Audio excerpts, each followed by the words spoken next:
వీరు చేసే పనులు చిన్నప్పటి నుంచి ఇప్పుడు 18 సంవత్సరాల నుంచి మేము కూడా చూస్తూ ఉన్నాం. చాలామంది ఎలా అనుకునే వాళ్ళంటే చిన్నపిల్లలు సొప్ప బండ్లు తయారు చేసి ఆటలు ఆడుకునే వస్తువులు, తర్వాత మట్టితోని బండ్లు చేసుకుని ఆటలు ఆడుకునే వస్తువులు, తాటి ముంజలతోని బండ్లు చేసుకుని ఆట వస్తువులు తయారు చేసేటోళ్ళు, ఈ విధంగా చిన్నపిల్లలు తయారు చేసేటటువంటి వస్తువులు తయారు చేస్తున్నట్టుగా గ్రామస్తులు కొంతమంది ఫీల్ అయ్యేవాళ్ళం. మేము కూడా ఫీల్ అయ్యేవాళ్ళం.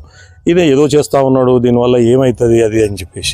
సరే, ఇంత విజ్ఞానం, ఇంత పట్టుదలతోని పనిచేసి ఇలా మా కమ్మాలపల్లి గ్రామానికి భారతదేశ ఒక చరిత్రలో, భారతదేశ పటంలో కమ్మాలపల్లి అనేటటువంటి ఒక గుర్తింపును తీసుకొచ్చిండు షణ్ముఖాచారి.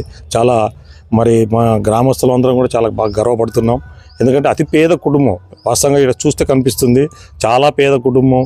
దాంట్లో ఈ వస్తువులను కొనుగోలు చేయడం అనేది ఆయనకున్నటువంటి ఆదాయ వనరులు సరిపోకపోతే వాళ్ళ భార్య, వాళ్ళ తల్లి సపోర్ట్ ఇవ్వడం, ఇలాంటి పనులు చేసుకుంటూ నువ్వు కుటుంబానికి ఇబ్బంది పెడుతున్నావు అనేటటువంటి అంశాన్ని కూడా వాళ్ళు సపోర్ట్ చేశారు కాబట్టి ఆయన ఇంత పెద్ద అవార్డు. సరే, ఆర్థికంగా బలోపేతం కాకపోయినప్పటికీ భారతదేశం లోపల ఒక వ్యక్తి గుర్తింపు రావడం అంటే మామూలు విషయం కాదు.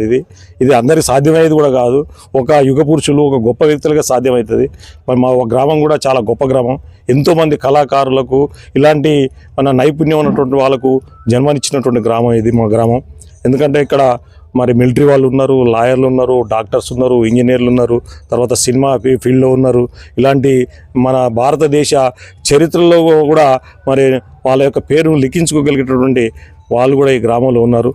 మా షణ్ముఖరావు ఈ గ్రామం తరఫు నుంచి రేపు 26వ తారీఖు నాడు అవార్డు అందుకోపోవడం మా అందరికీ సంతోషం.